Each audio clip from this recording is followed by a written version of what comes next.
Podcast Network Asia.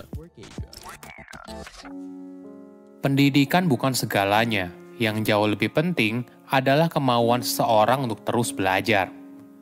Halo semuanya, nama saya Michael. Selamat datang di channel saya, Sikutu Buku. Kali ini saya akan bahas kisah inspiratif dari Sanawi, lulusan kelas 1 SD yang sukses menjadi pengusaha es krim dengan omset miliaran. Sebelum kita mulai, buat kalian yang mau support channel ini agar terus berkarya, caranya gampang banget. Kalian cukup klik subscribe dan nyalakan loncengnya. Dukungan kalian membantu banget supaya kita bisa rutin posting dan bersama-sama belajar di channel ini. Sanawi lahir pada tahun 1974 di Blora, Jawa Tengah. Dia berasal dari keluarga yang kurang mampu, ayahnya merupakan pengembala sapi. Karena keterbatasan ekonomi, Sanawi tidak bisa melanjutkan pendidikan. Bahkan, dia juga tidak bisa baca dan tulis. Dari kecil hingga remaja, Sanawi mengikuti jejak orang tuanya untuk mengembala sapi milik tetangga.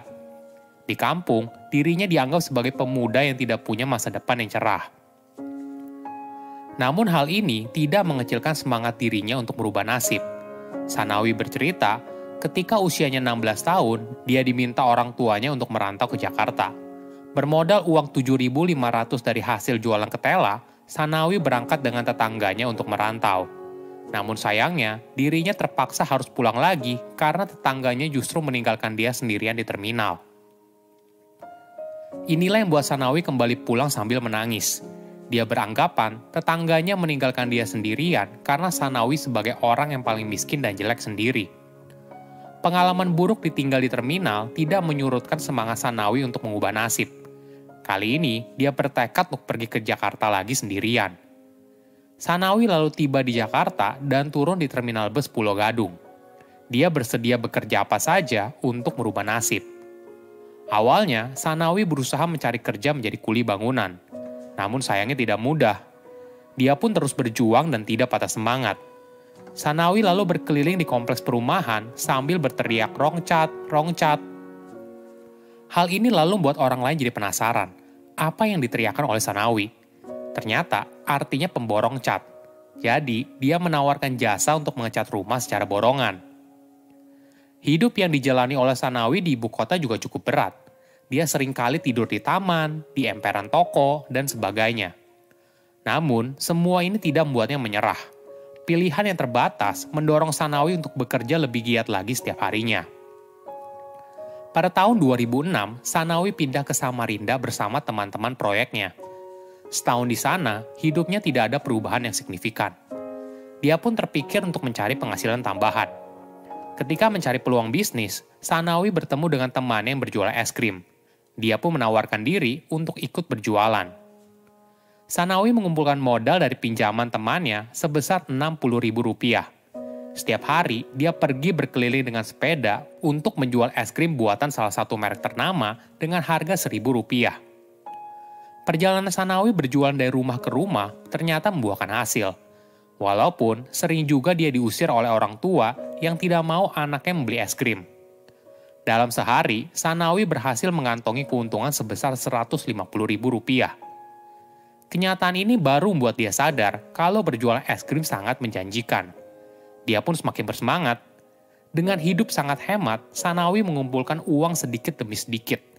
Bahkan saat itu, dia punya prinsip kalau pantang makan sebelum laku. Sanawi pun akhirnya berhasil membeli motor dan mobil untuk penunjang usahanya. Namun tidak berhenti sampai di situ, dia pun tetap belajar cara berbisnis.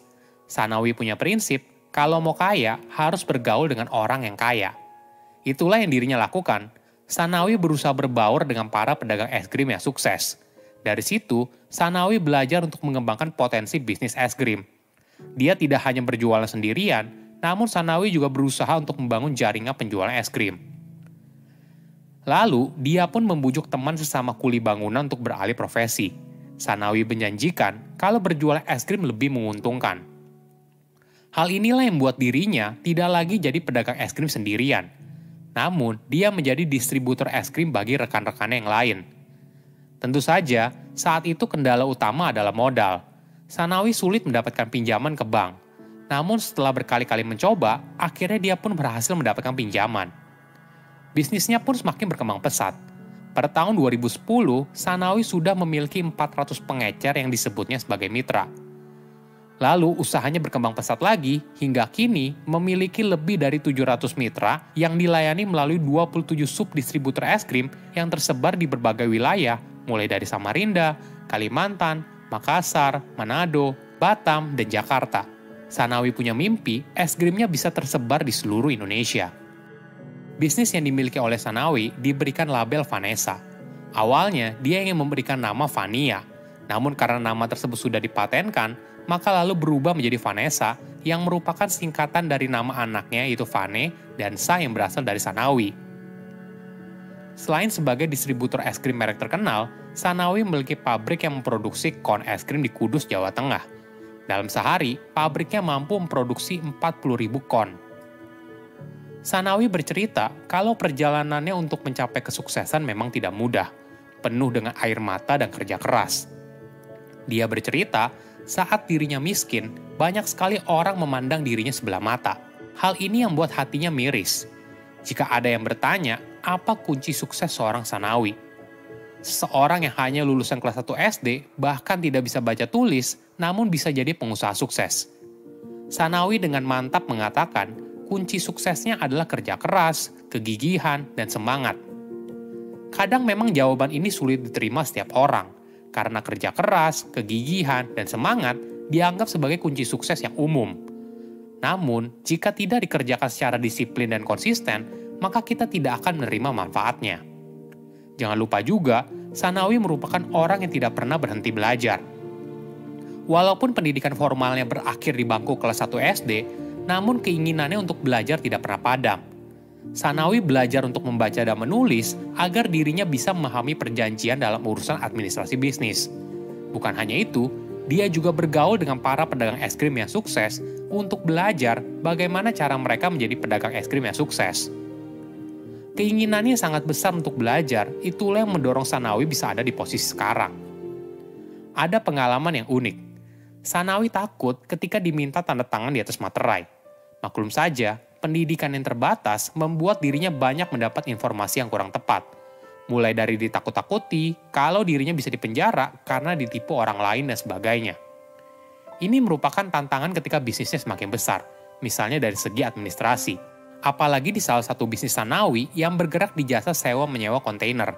Dia harus berurusan dengan surat perjanjian, entah perjanjian sewa atau beli. Sanawi saat itu tidak bisa baca tulis, namun kenyataan ini tidak membuat dia patah semangat.